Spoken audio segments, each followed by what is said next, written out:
afternoon, everybody.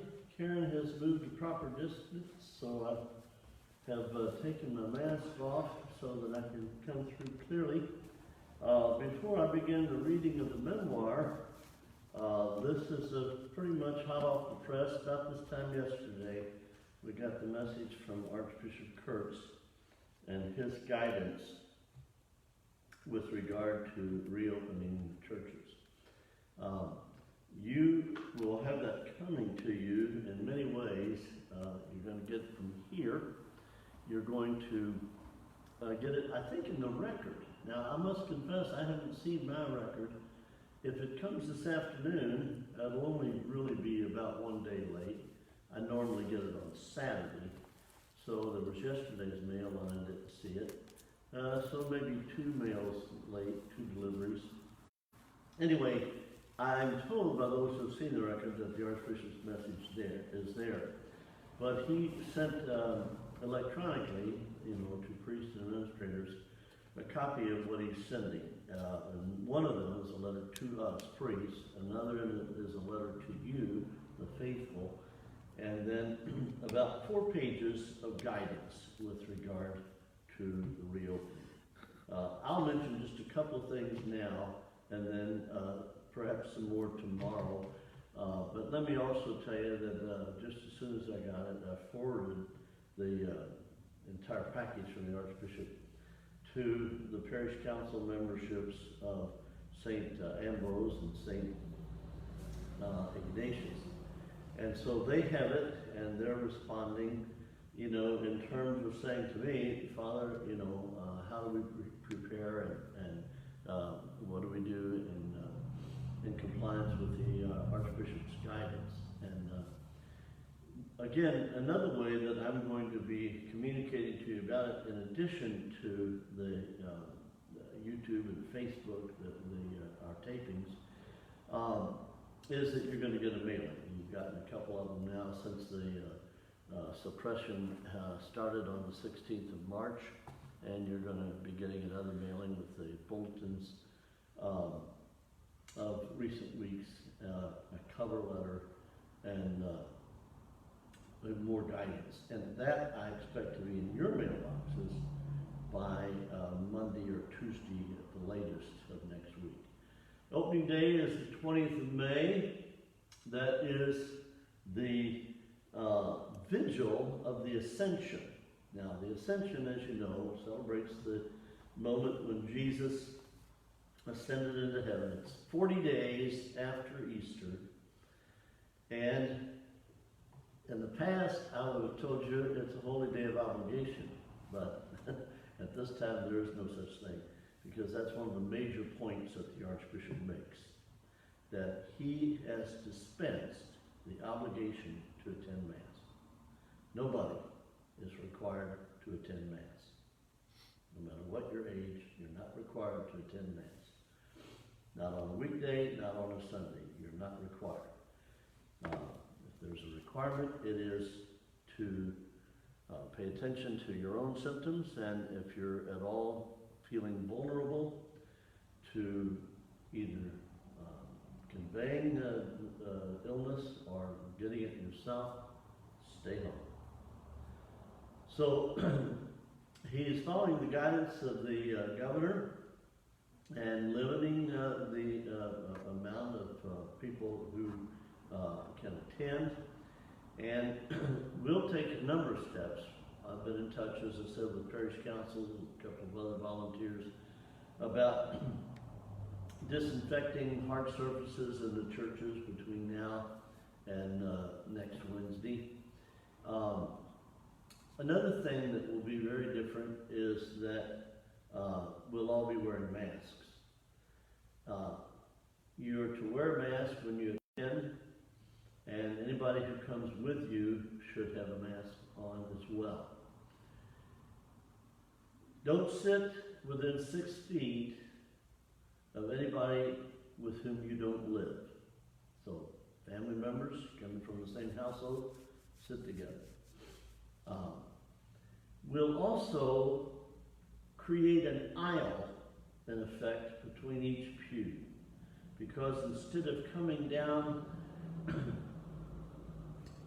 the vertical aisle, like you would for communion, come to these horizontal aisles, the pews, and I'll bring you communion. I'll have a mask and gloves, and I'll give you communion, and you'll be seated then. Only every other pew will have the pews designated as the ones not to sit in.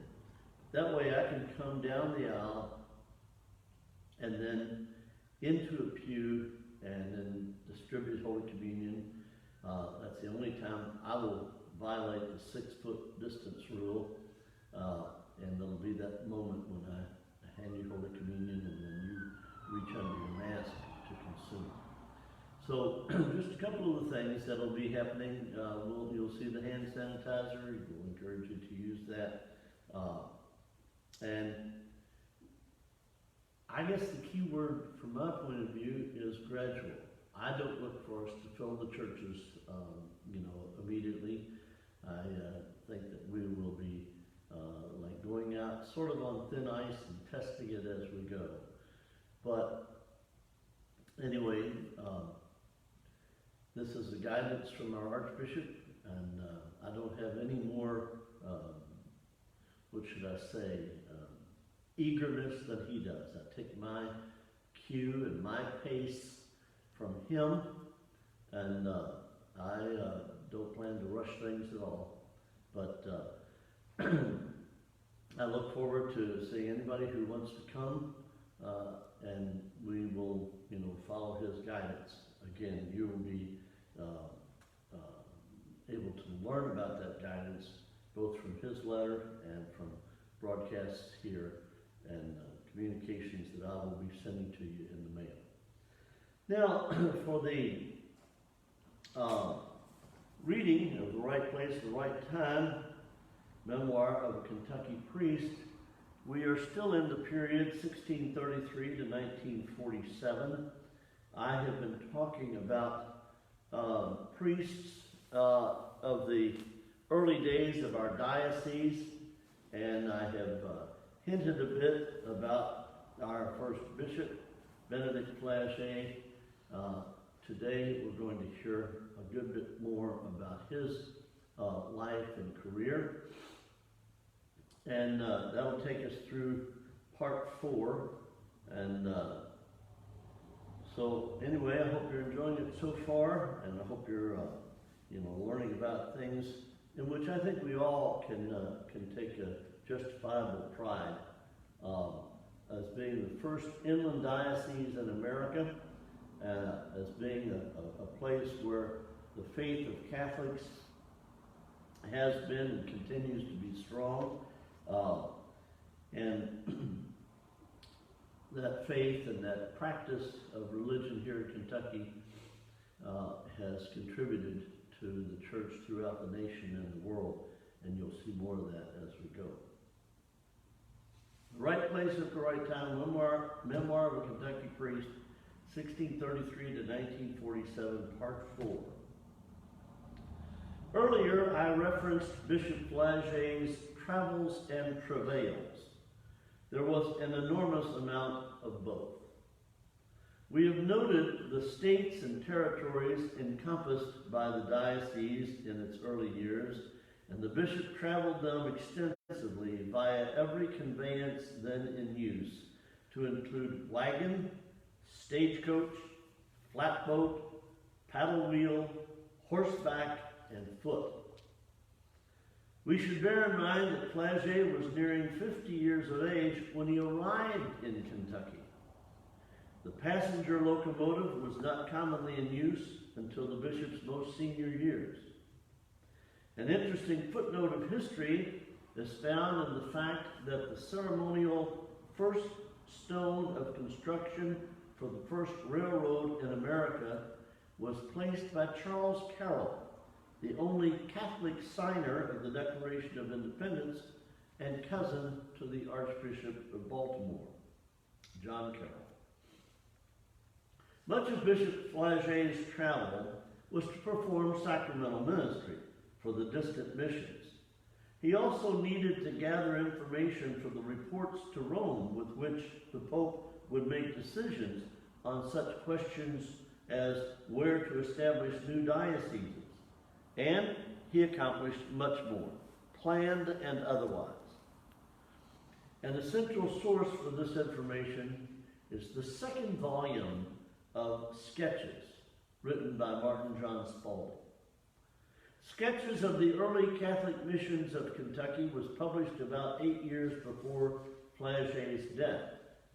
Sketches of the Lifetimes and Character of Benedict Joseph Flaget was published in 1852, 2 years after the founding bishop's death.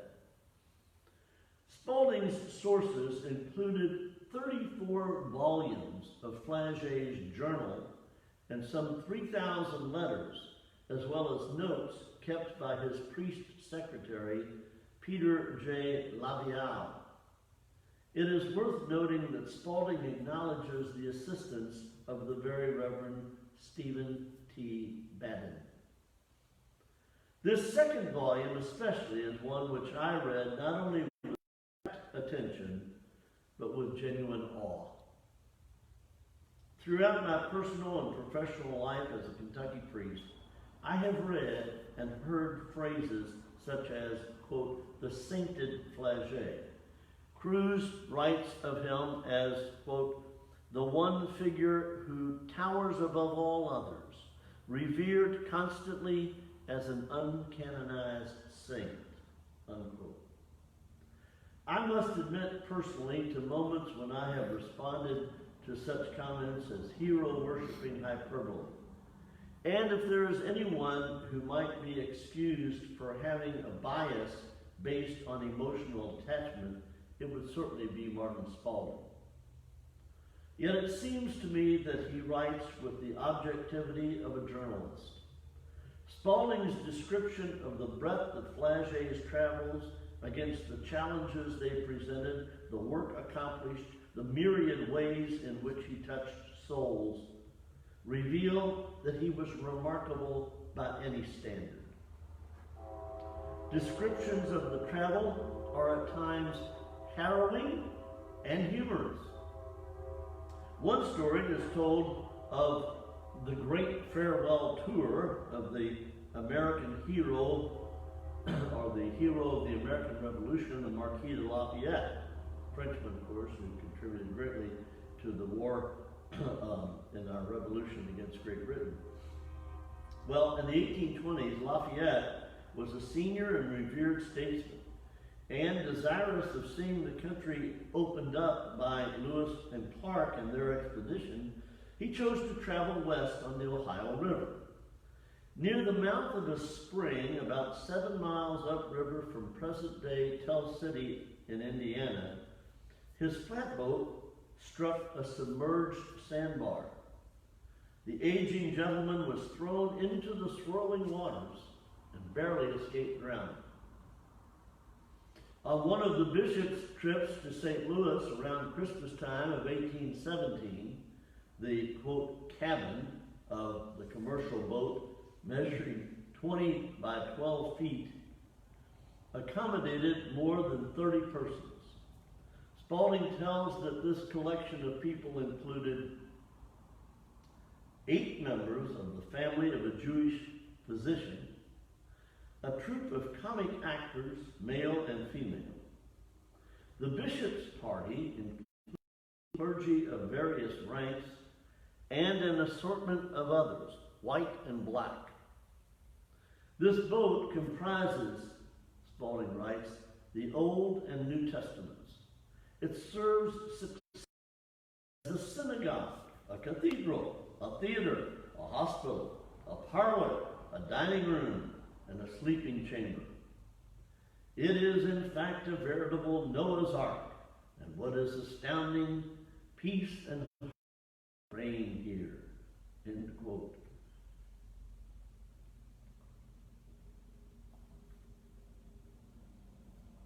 One of my favorite places for sightseeing in the Midwest, and a place which I immediately recommend to people who want to learn of the early days of Catholicism in the area, is the city of Vincennes in Indiana, which lies between Evansville and Terre Haute on the east bank of the Wabash River, which at this point forms the Hoosier State's border with Illinois.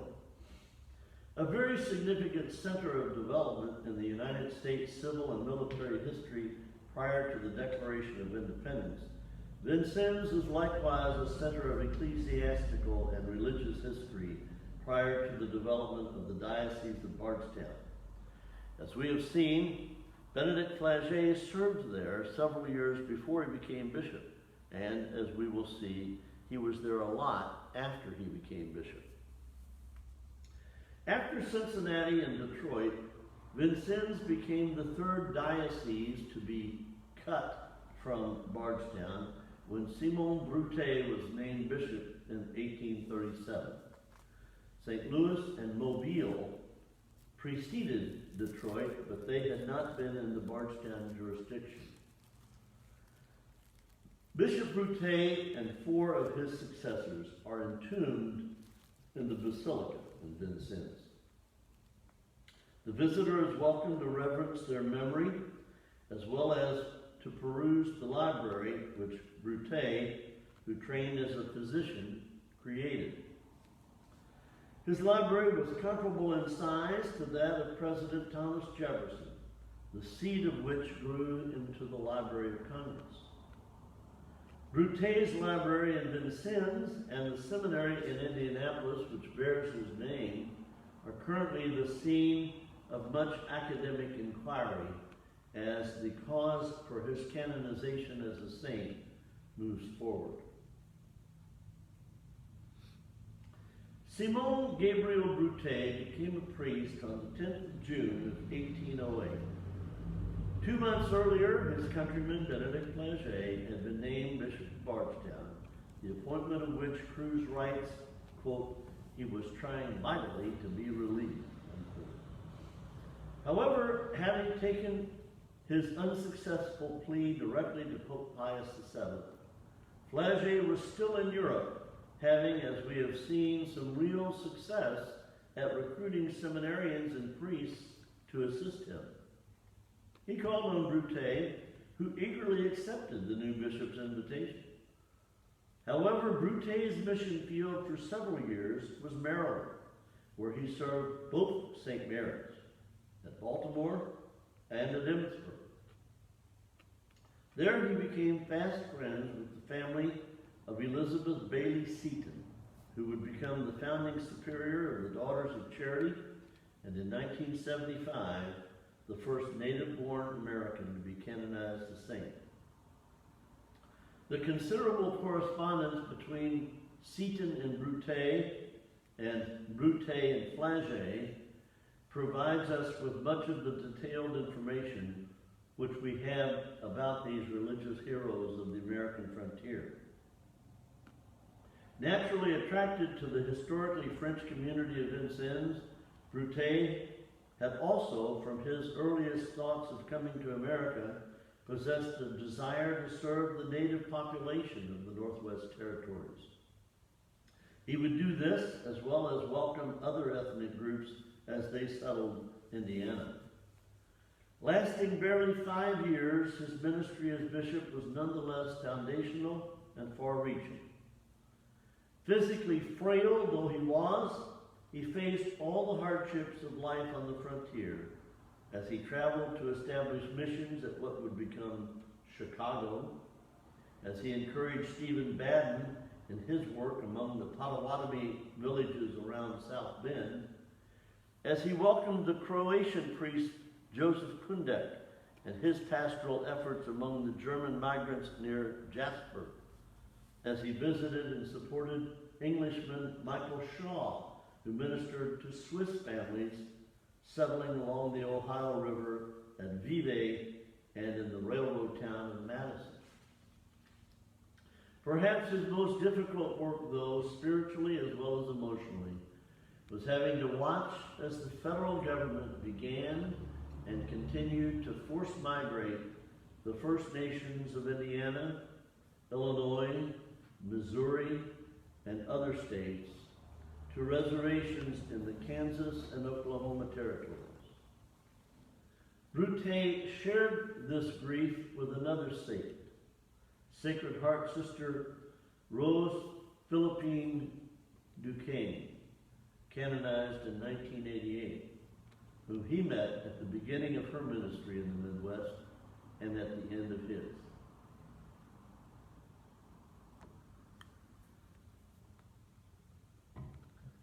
The region of Kentucky, which I call home, has in recent years developed a significant population of Old Order Amish residents. Among the modern conveniences which they eschew is, of course, the power vehicle. Gas, diesel, steam, electric, hydrogen. Like the overwhelming majority of the local population, I blaze past their horse-drawn buggies. Recently, I had occasion to ascertain the amount of time necessary for a typical journey from farm to town for the Amish. It would seem their vehicles average about 9 miles an hour. My typical trip to the grocery, hospital, farmer's market, etc. is accomplished in about 1/8 of the amount of time necessary for their trip. I also had occasion recently to see one of the carriages which was used for many years by Archbishop Purcell in Cincinnati in the 19th century. Like those of the Amish, this vehicle, which transported Purcell toward the stagecoach, the steamboat, the locomotive, as well as on all of his local travel, was drawn by a single or team of horses. My interest in this obvious digression is to attempt some appreciation of the enormity of the everyday challenges of the 19th century. All of the accounts are peppered with episodes of broken carriage wheels, fallen trees across the travel path, rutted, muddy surfaces, and the like. Of course, Flagey did not travel alone. His companion was often Father Robert Abel. The large congregations to whom the bishop would offer the sacrament of confirmation loved to hear Abel preach. It is also a fact that his size and strength made him an asset in roadside assistance. The bishop's companion on one of his earliest trips, however, was a man who was an asset in many ways, but who also was the cause of travail which necessitated some of Flagey's travel. The proto-priest, the apostle of Kentucky, the vicar general, the man who had done so much good in the diocese. Flagey's countryman, his fellow Sulpician, whom he had known for so long and valued so much, who presumably reciprocated such feelings, Stephen Theodore Baden, would be for the bishop something like St. Paul's thorn in the flesh, which he writes of in 2 Corinthians chapter 12, verse 8. Flagey had been in Kentucky just over a year when he made the first of many trips back east to Baltimore. Archbishop Carroll had convened all of his suffragan bishops, that is, Bardstown, Boston, New York, and Philadelphia, in the first of his provincial councils after the ordinations of November in 1810. He had in mind to do that again in the fall of 1812. Bishop Flagey, with Father Baden as his companion, began the trip back up the Ohio in late September. The message that Carroll had canceled the meeting did not reach Flagey, but that hardly mattered. One reason is that the bishop accomplished so much along the way, such as visitations of settlements at Lexington and Maysville on the Kentucky side of the river, and Lancaster, Chillicothe, Somerset, and Gallipolis on the Ohio side.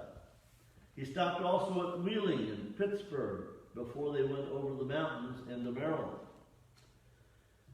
The other reason the trip would not be in vain is because there was need for Archbishop Carroll's consultation and mediation regarding disputes about the ownership of property which Father Baden had purchased and received for use by the diocese. This trip to Baltimore, 1812 and 13, is the earliest mention which Spalding makes of the conflict. But he and other historians would have much more to write about the persistence of the issue and the degree to which it would color other elements of the early history of the diocese. Sister of Charity Mary Ellen Doyle, whose biography of Mother Catherine Spalding has been referenced and who is being memorialized at Nazareth as these pages are being written, suggests that the relocation of the sisters' community from Poplar Neck to the present site north of Bardstown in 1822 had much to do with the lack of clarity regarding property ownership. Other elements, too, of Baden's abrasive personality and his severe approach to pastoral and spiritual discipline had caused conflicts with fellow clergy as well as parishioners. While this trip to Baltimore resulted in some amelioration of the tension, Baden would actually leave the diocese by the spring of 1819. He returned to his home diocese, Orléans, in France, and for several years devoted his energy to raising awareness as well as material assistance for the missions in America. In the fall of 1826, Baden was in Rome, where he apparently gave serious thought to entering the Dominican novitiate. It seems he received considerable encouragement in this idea from no less than Edward Fenwick, the Bishop of Cincinnati, where Baden's brother Vincent had in April of 1822 become the first priest ordained in Ohio. An emissary of sorts from the bishop, Vincent Baden, was also in Rome at this time. In June of 1828, the two Badens sailed to America, where Bishop Fenwick entrusted them with the missions of northern Indiana, Illinois, and Michigan. On the 21st of November of 1831, Stephen Baden dedicated a church built by the Potawatomi First Nation along the St. Joseph River near South Bend. Sadly, it would be home to the community for less than a decade as they were moved to the reservations further west. In 1838, however, recently ordained Father Edward Sorin, with a half-dozen members of a new religious order called the Congregation of the Holy Cross, took possession of the 524-acre site. There they soon began to build what they named l'Université de Notre-Dame du Lac, also known as the University of Our Lady of the Lake. The younger Baden served for the first 10 years of the Diocese of Detroit, but returned to France in 1842, where he died the following year.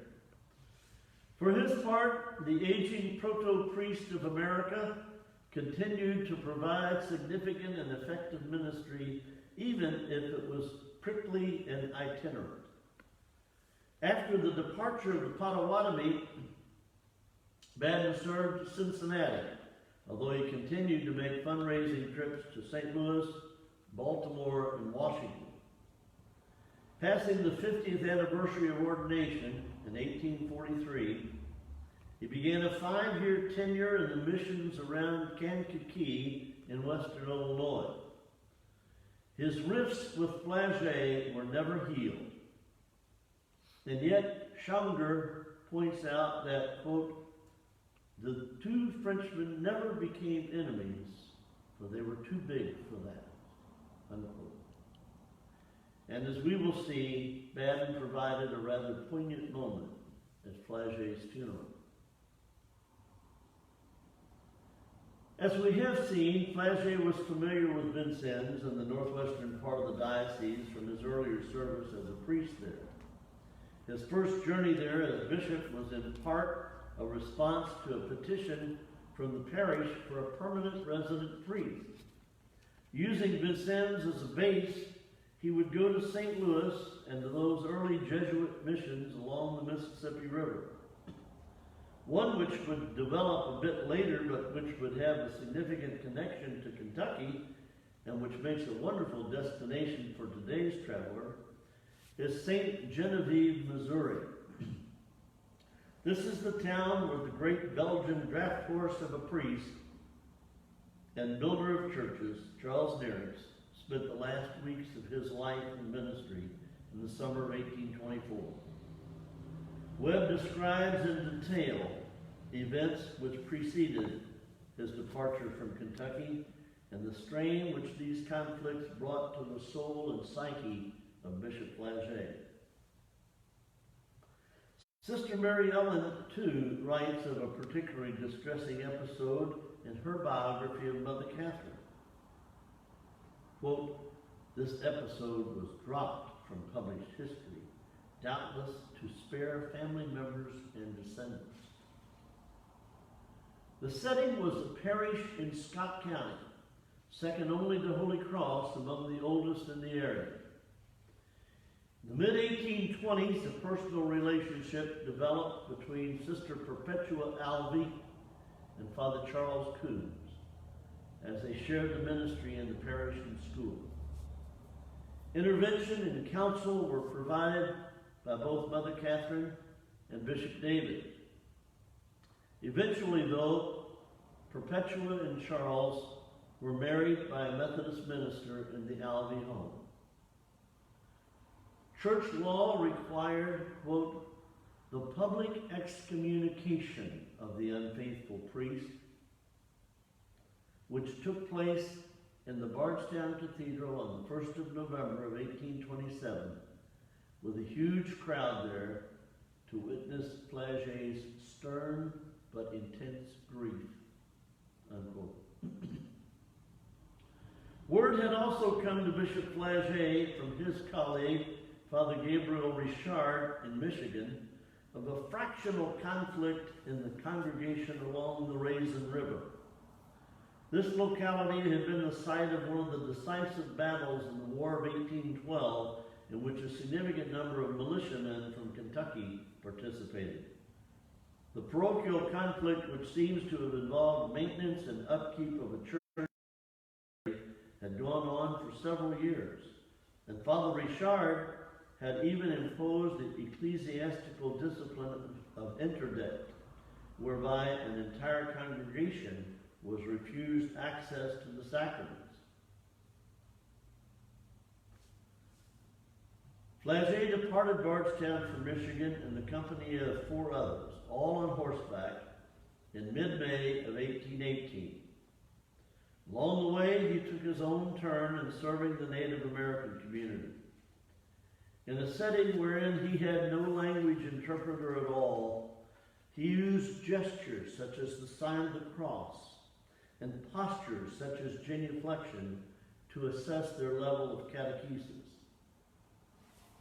At Detroit, he held conferences with Richard and the membership of the congregation in conflict, and through diplomacy, compassion, and deft use of pastoral skill, the bishop brought resolution to the conflict.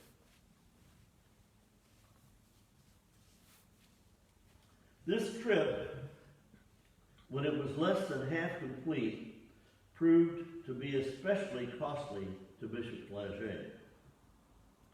While a passenger in a carriage ride, he was thrown from the vehicle and down a steep incline when the horses, quote, "took fright on the brink of the river," unquote.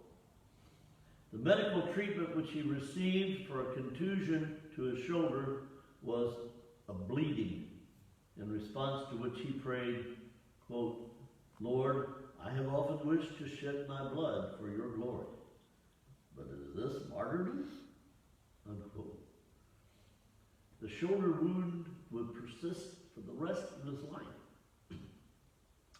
Did it end or even slow the trip? Hardly. The bishop set sail in an easterly direction on the 17th of June, and within a week had reached Buffalo and a sight which prompted this reaction. Open quote.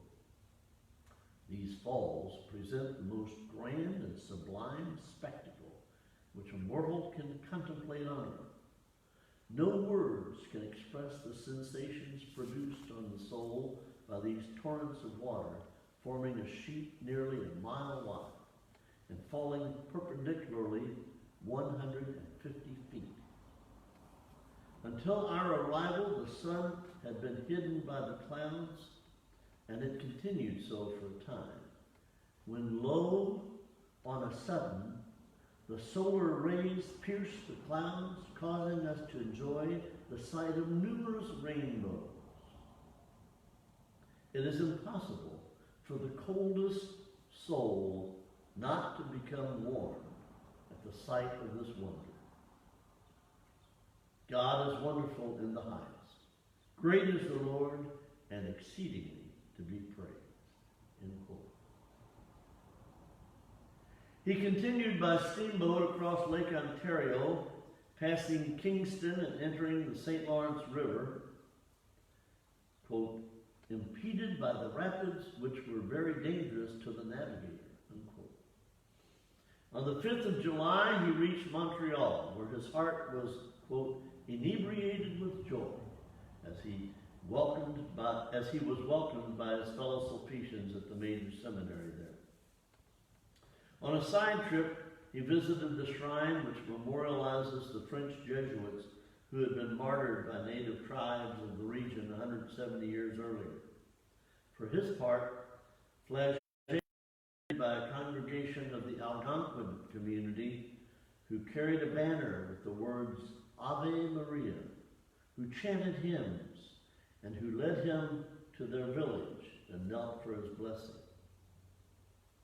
Another contrasting pair of experiences occurred on two legs of the return trip down the St. Lawrence River. On the first steamer, he made the acquaintance of the Governor General of Canada, who treated him with great politeness and courtesy. Spaulding often notes the ease with which Flagey interacts with civil and military leaders. On the second steamer, from Buffalo to Cleveland, the atmosphere was quite different, as a loud and rowdy crowd, quote, saluted his ears with horrid blasphemies, ceased only when a dreadful storm threatened the steamer with shipwreck, unquote.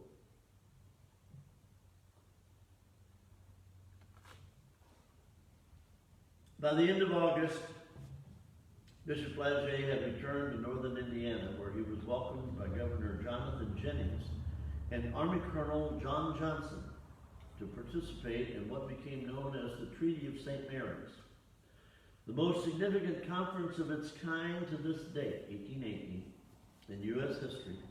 Some 10,000 members of 7 First Nations, as well as a regiment of the Army, were on the scene. Flagey was successful, at least in this moment of sordid history, in seeing to it that the formal agreement addressed humane and fair treatment of the tribes, as well as provision for their ongoing spiritual care. Again, the effort was personally costly. When the 55-year-old bishop left the encampment on the 6th of October en route to Detroit, he had begun to have symptoms of fever. Within a week, he was confined to his room and sometimes to his bed. However, on the 1st of November, he administered the sacrament of confirmation to 200 people. Much to his joy, the faithful of Michigan seemed to have put their earlier difficulties behind them, and congregations began to flourish. Flagey served the area not only through the entire winter, but well into the spring of 1819. And as he said farewell to the clergy and congregations of the area, instead of heading directly south, he traveled to Pennsylvania. It was not until the 7th of June, nearly 13 months since he had left Kentucky, that he headed west on the familiar river route from Pittsburgh, arriving at Cincinnati on the 21st, and finally Bardstown on the 30th. Bishop Flaget would make many more trips like this within the diocese, throughout the eastern states, and even to Europe. And always there would be a variety of purposes and accomplishments. One which has not been mentioned directly was what we would call today his ecumenical mission. Earlier in this study, we examined the migration of Protestants to the Midwest, and we will note their further developments. Priests of the diocese engaged in debates and conferences with clergy of other faiths, and so did their bishop. For Flaget, it was usually rather impromptu encounters, such as with preacher Tabscott in present-day Taylor County in 1816, or the revivalist Baptist preacher Vardaman in 1821. He also met the Presbyterian Campbell during travels through Tennessee, where he accepted the offer of a lot for the building of a church from a Mr. Foster, Grand Master of the Masonic Lodge. The bishop also visited New Harmony, the village near the confluence of the Ohio and the Wabash Rivers, where a utopian community was being developed first with the leadership of the German Johann Rock and later the Welshman Robert Owen. This site, well preserved for visitors today, compares to those of the Shakers at Pleasant Hill and South Union in Kentucky, which were also being developed during the first quarter of the 19th century. Archbishop Carroll and his successors, 4 of whom Flaget outlived, continued to convene provincial and later plenary councils for which Flaget traveled to Baltimore. The bishop also conferred with his local priests in synods and retreats on an annual basis. The first of these, in August of 1823, would have noted that the territory of the diocese had now been, quote, reduced to the states of Kentucky and Tennessee. There were also discussions of the importance of keeping records of sacraments such as baptism, confirmation, and marriage. The Dominicans present at this gathering would have had some good news to report. On Easter Sunday of the previous year, Father Wilson at St. Rose had spoken during Mass of the desire to organize a community of women religious, following the spirit of Saints Dominic de Guzman and Catherine Benincasa, who had begun to, quote, bring light to a darkened world, unquote, some 600 years earlier in Europe. 9 young women came forward, and by the time of this conference had, like the Sisters of Loretto and the Sisters of Charity a decade earlier, begun an educational academy. They dedicated their school to St. Mary Magdalene, Apostle to the Apostles, and selected as their superior Maryland-born Maria Sansbury, afterward known as Mother Angela. We've learned about Bishop Flaget's copious correspondence. One of his letters, written from Bardstown on the 10th of April of 1815, is remarkable, first of all, because it is addressed to Pope Pius VII. 7 years earlier, nearly to the day, this pope had established Bardstown as a diocese with Flaget as its bishop. Flaget was making a report on the accomplishments and the challenges of the intervening years. We have reviewed much of that in this study. What is more worthy of note, and perhaps even a shock to our modern eyes, is this greeting. Most Holy Father, congratulations on the very remarkable and unexpected recovery of your Holiness's liberty, unquote. Pope Pius VII had been captured by order of Napoleon Bonaparte on the 5th of July of 1809 and confined first at Savona and then at Fontainebleau until the spring of 1814, when he was released and returned to Rome. The Pope was hostage for 5 years. An imprisonment of a much different sort gripped prelates, priests and people of these early years in the Midwest.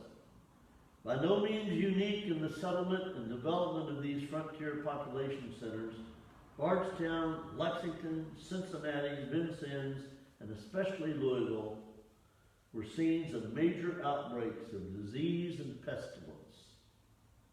Of course, much of the problem was due to the absence of modern technology and everything from engineering to climate and pest control, medical care, both in prevention and treatment, and much more. Standing water and marshy terrain was a particular problem in Louisville. The cholera and malaria epidemics which broke out there spread to other places, which also had sources of their own. It was well into the 1840s before landfills, the development of drainage and canal systems, rail transportation, and other, quote, modern marvels could make these locations more habitable. Thus, there are many poignant tales of all members of the community coping with and succumbing to medical crises. In this account of Bishop Flagey, I highlight just three with whom we have become somewhat acquainted here. In July of 1820, Robert Abel took ill to the point of the physician's pronouncement of irreversibility. Flagey left Bardstown for Hardinsburg to be near him.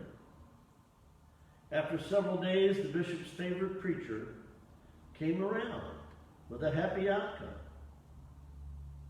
Not so fortunate was the situation with Father Philip Hostin, whom Flagey had installed as the first pastor in Louisville on the 17th of August of 1821. The following autumn, the city found itself in the midst of one of its frequent outbreaks of cholera. Ministering generously to his stricken parishioners, Hostin contracted the disease himself. Flagey, who nursed the young priest for the last week of his life, wrote, quote, "He gave up his beautiful soul in my arms. I closed his eyes," unquote.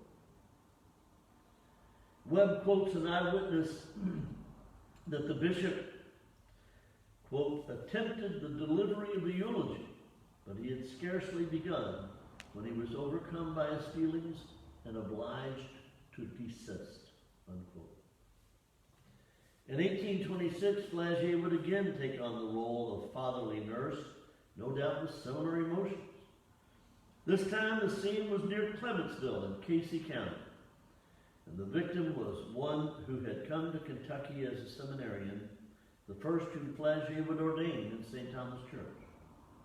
Jacques Derigot, upon whom the bishop had sacramentally laid his hands, died in Flagey's arms. In another report to the Pope, Bishop Flagey writes, quote, "I come now to speak of my clergy. Oh, may God bless them. May he bless their continual sacrifices and generous devotedness, without which there would be nothing remaining of all that now exists in my diocese. But alas, these young priests, whom I love as myself, these priests so zealous and so charitable, become soon exhausted. On them old age and infirmities come prematurely, the evident result of their long journeys and painful missions.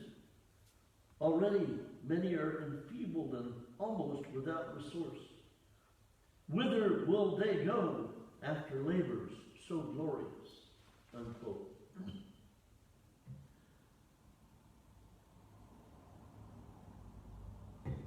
In yet another letter to Rome, dated the 7th of May of 1832, Flagey's mood was decidedly different.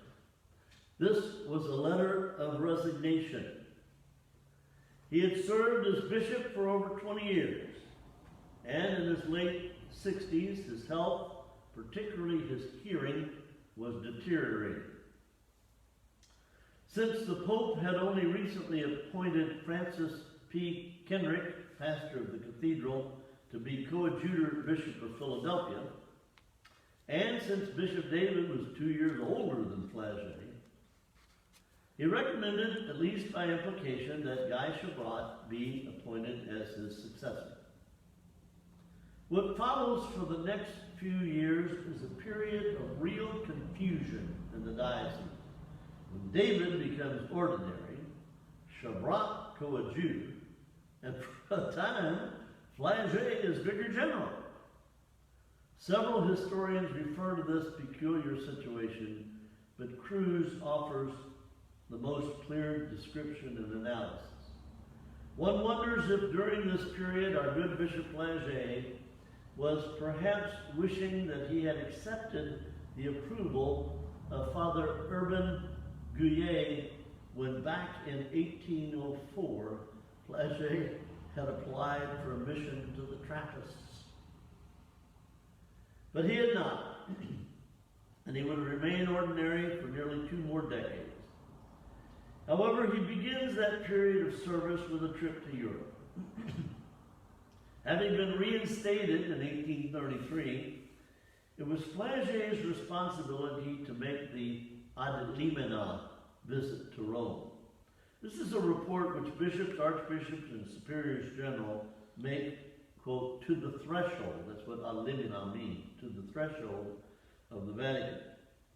Nowadays, it's done every 5 years and is thus referred to as the quinquennial report. Pope Gregory XVI helped Flaget to have something of a sabbatical as he sent him to France for a 2-year speaking tour, raising support for the propagation of the faith. Flaget was able to spend some quality time with his family, although it was marred a bit by an aggravating lung infection. Having departed Bardstown at Easter time of 1835, the bishop was welcomed home by the pealing of bells at St. Joseph's Cathedral on the 7th of October of 1839. During Flaget's absence, the cathedral had been the scene of yet another episcopal ordination. Bishops Rosati of St. Louis, Brute of Vincennes, David and Chevrat of Bardstown co-consecrated the Dominican Richard Pius Miles as the founding bishop of Nashville.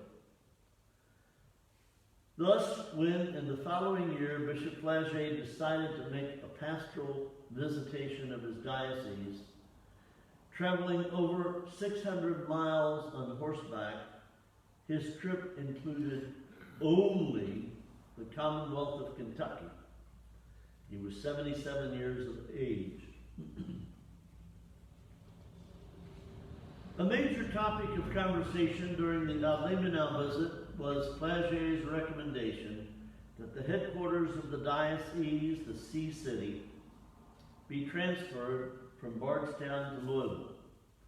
Although Archbishop Carroll had been dead since 1815, his democratic, independent spirit must have still been in evidence because the Pope sought and received input from the American hierarchy assembled in Baltimore a few months after Flaget's return to the States. The bishop had to summon his most pastoral instincts in order to convey the decision to the people of Bardstown, who along with him were experiencing grief at the departure of the much-loved Bishop David. Following a stroke in April of 1841, his often expressed desire to end his days among the community at Nazareth was honored. He died and was buried there in the middle of the following July. Flaget's open letter, called an expose of the reasons for translating the see of the diocese from Bardstown to Louisville, was addressed to the clergy and laity and dated the 1st of January of 1842. It is clear and logical, yet personal, full of pathos, with plenty of worthy sound bites. As this is being written on the feast of St. Ignatius of Antioch, I will choose what Flaget would have considered one of his more salient arguments. Flagey writes, St. Peter had at first located his pontifical see at Antioch, but as the gospel was to be proclaimed throughout the universe, and as Rome was regarded as the capital of the world, St. Peter transferred his see from Antioch to Rome. And to this day, all Christendom has had reason to admire the wisdom of the measure. Unquote. Almost simultaneous with the publication of the expose, Flagey moved Martin John Spaulding from his post as pastor of St. Peter Parish in Lexington to the former Cathedral of St. Joseph in Bardstown. As with other appointments which Spaulding received from Flagey, this one was short-lived. By September of 1844, the younger priest had been moved to the new Cathedral of St. Louis, a small church located at 10th and Main Streets in downtown Louisville. There were changes in store for both. Spaulding was appointed Vicar General, and St. Louis Cathedral was physically moved to a west-facing position on 5th Street. 4 years later, in that cathedral, assisted by Bishops Kenrick of Philadelphia and Miles of Nashville, the 85-year-old Bishop Benedict Flagey consecrated Martin John Spaulding, who had 1 month earlier completed only his 10th year as a priest, coadjutor bishop of the Diocese of Louisville. Returning to his residence, Flagey sighed, quote, I can sing the canticle of Simeon, Nunc dimittis. Now dost thou dismiss thy servant, O Lord, in peace. He would live nearly 2 more years.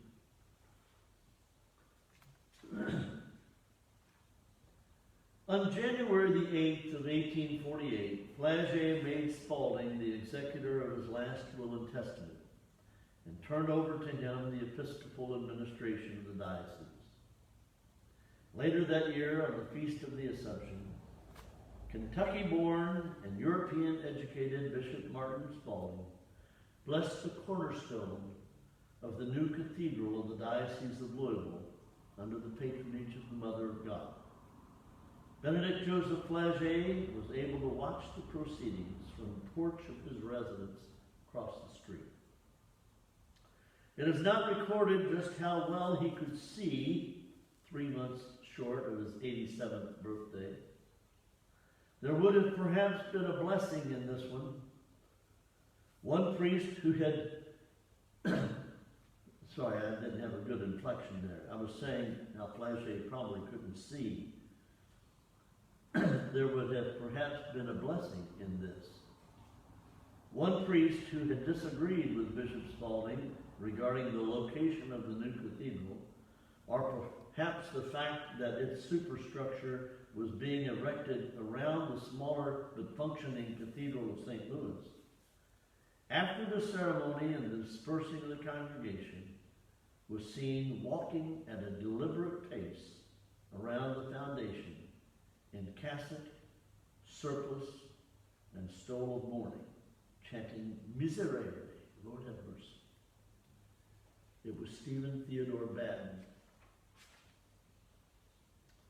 Visible on his porch that summer morning, the patriarch of the Catholic Church in the Midwest was making his final public appearance. He remained confined to his residence, and though he became progressively very weak, his mind remained clear. During these final months, he was not able to celebrate Mass. However, on pleasant days, he was brought at his request to the porch as Mass was being celebrated across the street, and received alerts as to the more solemn moments. He was read to from favorite passages in the Bible and the lives of the saints. And he prayed, and prayed, and prayed.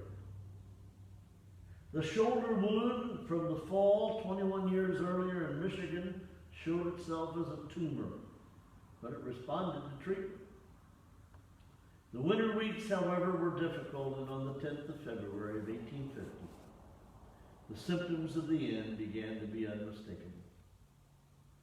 Bishop Spalding and all the priests in the city, 10 in number, came to the bedside with Holy Communion, viaticum, as it is called in this context, food for the journey. All present knelt as Flagey imparted his final blessing in the early afternoon of the 11th of February of 1850. Funeral rites, vigil, prayers, mass, took place over a 3-day period in the cathedral. Bishop Spalding sang the pontifical Requiem Mass, and Bishop Purcell of Cincinnati gave the eulogy. Stephen Batten, who by this time was living with Purcell at the cathedral in Cincinnati, and who 3 years later would die there and be interred at Notre Dame, walked behind Bishop Flagey's catafalque as it moved to a temporary burial place. This was in the cemetery of the Convent of the Good Shepherd on 8th Street, where it remained until its interment in the crypt of the Cathedral of the Assumption on the 4th of October of 1852. These details have not been intended as an idolizing of Bishop Flagey, nor an attempt, in the words of Senator Edward Kennedy, as he spoke about his deceased brother Robert Kennedy, to enlarge him in depth beyond what he was. However, as a Kentucky priest, there are many moments in my life, in the lives of others, in inspiration of Benedict Joseph Flagey. He was in the right place at the right time. And of his legacy, enormous by any measure, I highlight 2 elements specifically. In this diocese, begun with the heroic ministry of missionaries from Europe, we produced within 1 generation the second ordinary. Leadership which was born here in Kentucky. Secondly, the cornerstone of the cathedral, which serves as the mother church of the archdiocese in which I serve, was witnessed by its founding bishop. I was keenly conscious of that on the 25th of May of 1974 when I was ordained there, and I think of it still every time I enter the building.